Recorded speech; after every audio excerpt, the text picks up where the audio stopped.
Let's look to the Lord in prayer. Our Father in heaven, we thank you for this beautiful day that you've given to us. Lord, even as we meet through this virtual service, we pray that you would, the Holy Spirit, minister to us.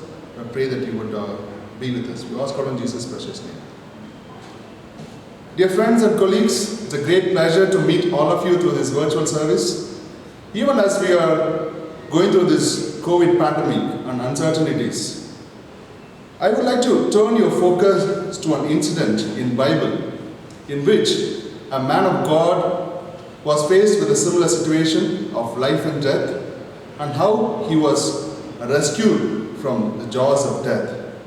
You all must be familiar with Daniel.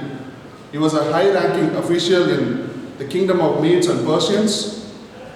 Daniel had a very close relationship with God, and the king one day passed a decree that anyone who worships any other god except the king will be cast into den of lions. But Daniel, being a man of God, continued his prayer life, continued to worship his God, and he was ultimately put into the den of lions. But God miraculously saves him. I want to turn your attention to Daniel just before he went into the lion's den. It's recorded that king who knew Daniel well was more anxious and apprehensive than Daniel. Daniel, however, continued his prayer, and we see that he was calm and composed and no signs of anxiety or disbelief. How was he able to do that? Look at us. When this COVID pandemic hit us in March, we are anxious. We had sleepless nights. We are worried. We are worried about our financial situations, our circumstances, about our health and family.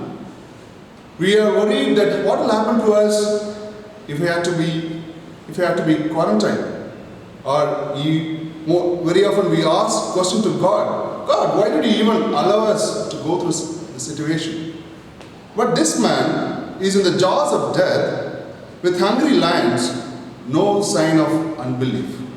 How was he able to do that? How was he able to remain composed and peaceful? I want to share two things from Daniel chapter 6. One, he trusted God. We read in chapter 6, verse 23, Daniel was taken out of den. No kind of harm was found on him because he trusted in his God. It's easy to trust God during pleasant circumstances. When our life is smooth and rosy, we can continue to trust God. But when we are hit with adversity, it's very, very tough for us to trust in God. But look at Daniel. He is in exile. He is a prisoner in a foreign country. In spite of this adversity, he continues to trust in God. I feel that one of the most important factors to trust God is to have a correct understanding of who God is. Daniel understands that God is sovereign, and he understands that God can control each and everything in our lives. He also understands that God is a deliverer. Probably Daniel would have watched closely his friends, Shadrach, Meshach, Abednego, when they were faced with a similar situation. He knew that God had delivered them from the furnace. We also know that God had a very close communion with God. Daniel had a very close communion with God, and he had a very close relationship with his God. Whenever our battery loses charge, that means our soul, whenever we have unbelief or anxiety, the only way that we can recharge our soul is to have a close relationship with God, especially spending time with God and be in that communion with God. I want to pause and ask you, do you have a right understanding of who God is?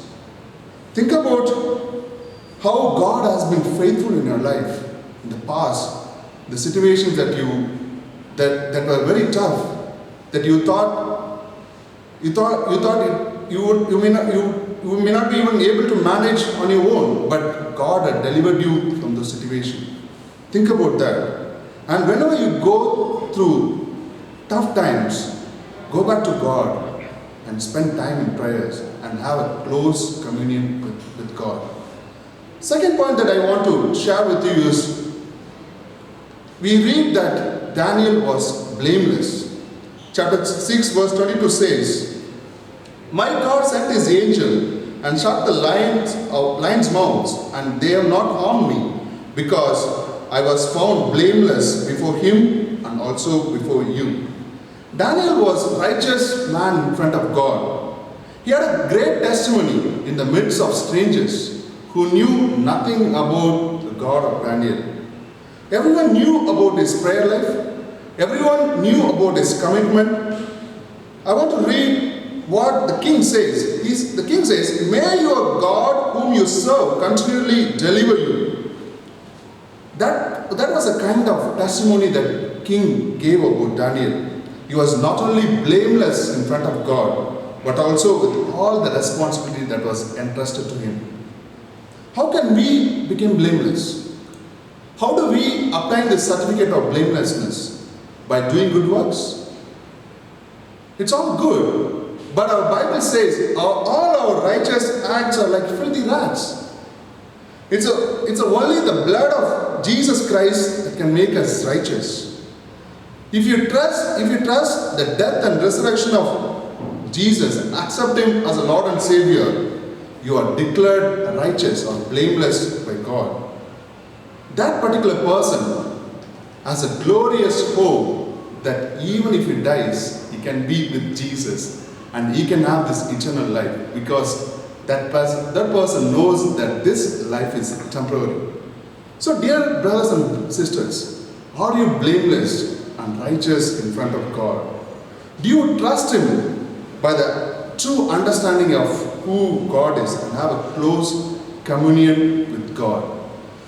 And lastly, do you have that hope of life after death? If you say yes to all these questions, I'm sure you will experience the peace that passeth all understanding.